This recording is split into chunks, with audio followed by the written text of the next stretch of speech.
Hello viewers, runtime BD চ্যানেলের পক্ষ থেকে সবাইকে স্বাগতম। বরাবরের মতো আজ আমি আপনাদের সামনে হাজির হয়েছি নতুন একটি চাকরির নিয়োগ বিজ্ঞপ্তি নিয়ে। তো ভিডিও টাইটেল দেখে আপনারা বুঝতে পাচ্ছেন আমরা আজকে মূলত দেখতে চলেছি রেলপথ মন্ত্রণালয়ের যে চাকরির নিয়োগ বিজ্ঞপ্তি রয়েছে সেগুলো সংক্রান্ত বিস্তারিত আলোচনা। তো চলুন দেখে নেওয়া যাক। তো আমার হাতে রয়েছে রেলপথ মন্ত্রণালয়ের চাকরির নিয়োগ বিজ্ঞপ্তি। নিয়োগ বিজ্ঞপ্তির প্রথমে আমরা দেখতে পাচ্ছি রেলপথ মন্ত্রণালয়ের রাজস্বভুক্ত নিম্নোক্ত শূন্যবর্ণিত পদসমূহে সরাসরি জনবল নিয়োগের জন্য বাংলাদেশের প্রকৃত নাগরিকদের নিকট হতে অনলাইনে আবেদনপত্র আহ্বান করা যাচ্ছে।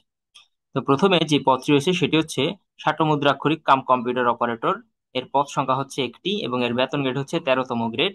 তো এই পদটির জন্য আবেদন করতে চাইলে আপনাদের অবশ্যই শিক্ষাগত যোগ্যতা যারা স্নাতক ডিগ্রি অর্জন করেছেন তারা আবেদন করতে পারেন, এবং এর সাথে আরো একটা এক্সট্রা কিছু অভিজ্ঞতার প্রয়োজন। সেটি হচ্ছে ষাটলিপিতে সর্বনিম্ন গতি ইংরেজিতে 70 শব্দ এবং বাংলায় 45 শব্দ, এবং কম্পিউটার টাইপিং এর ক্ষেত্রে প্রতি মিনিটে ইংরেজিতে 30 শব্দ এবং বাংলায় 25 শব্দ থাকতে হবে, এবং ওয়ার্ড প্রসেসিং সহ ইমেল ফ্যাক্স পরিচালনায় দক্ষতা অভিজ্ঞতা থাকতে হবে।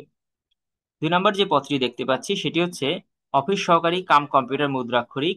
এর বেতন গ্রেড হচ্ছে 16তম গ্রেড এবং পদ সংখ্যা হচ্ছে একটি।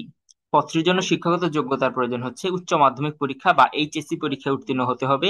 কম্পিউটার টাইপিং এর ক্ষেত্রে সর্বনিম্ন গতি বাংলায় 20 শব্দ এবং ইংরেজিতে 20 শব্দ থাকতে হবে, এবং ওয়ার্ড প্রসেসিং সহ ইমেল ফ্যাক্স পরিচালনার দক্ষতা অভিজ্ঞতা থাকতে হবে।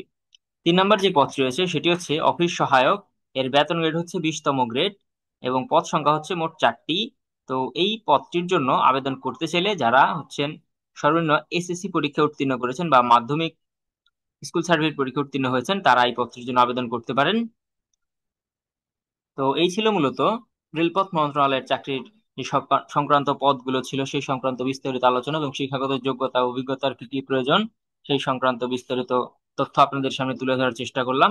তো চলুন দেখে নেওয়া যাক কারা এই চাকরির নিয়োগ বিজ্ঞপ্তিতে আবেদন করতে পারবেন। তো গুরুত্বপূর্ণ বিষয় হচ্ছে যারা হচ্ছে 18 থেকে 32 বছর মধ্যে রয়েছেন তারা হচ্ছেন এই নিয়োগ বিজ্ঞপ্তিতে আবেদন করতে পারবেন, এবং ক্রমিক নং 1 থেকে 2 নম্বর যে পদগুলো রয়েছে তার জন্য বিভাগীয় প্রার্থীদের বয়সসীমা সর্বোচ্চ 40 বছর পর্যন্ত শিথিলযোগ্য হবে। তো নিয়োগ বিজ্ঞপ্তিতে আবেদন করতে চাইলে আপনারা তাদের যে একটি ওয়েবসাইটের লিংক দেওয়া আছে সেটি হচ্ছে mor.teletalk.com.bd। এই ওয়েবসাইটে প্রবেশ করে আপনারা আবেদন সম্পন্ন করতে পারেন।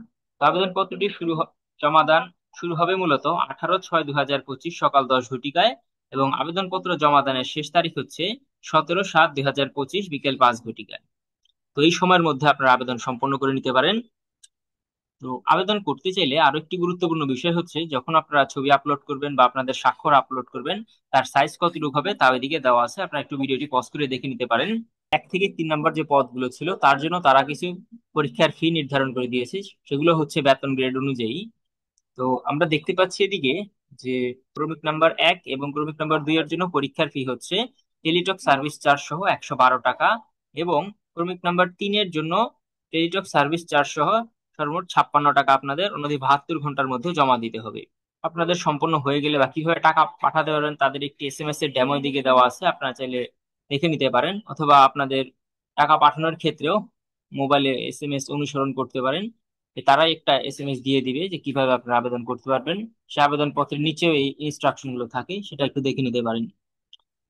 তো আবেদন যথাযথ হয়ে গেলে আপনারা সঠিক টাইমেই আপনারা প্রবেশপত্র ডাউনলোড করে নিতে পারেন। যেই ওয়েবসাইটে প্রবেশ করেছিলেন ঠিক ওয়েবসাইটে প্রবেশ করে প্রবেশপত্র ডাউনলোড করে নিতে পারেন। তো সেটি হচ্ছে mor.teletalk.com.bd।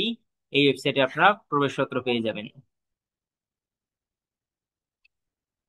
তো এই ছিল মূলত রেলপথ মন্ত্রণালয়ের চাকরির নিয়োগ বিজ্ঞপ্তি সংক্রান্ত বিস্তারিত আলোচনা।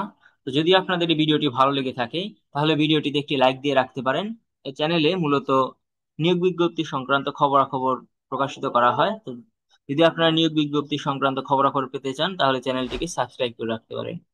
সবাইকে ধন্যবাদ জানিয়ে আজকের মতো ভিডিও শেষ করতে চাই। সবাই ভালো থাকবেন, সুস্থ থাকবেন। দেখা হবে নতুন কোনো ভিডিওতে।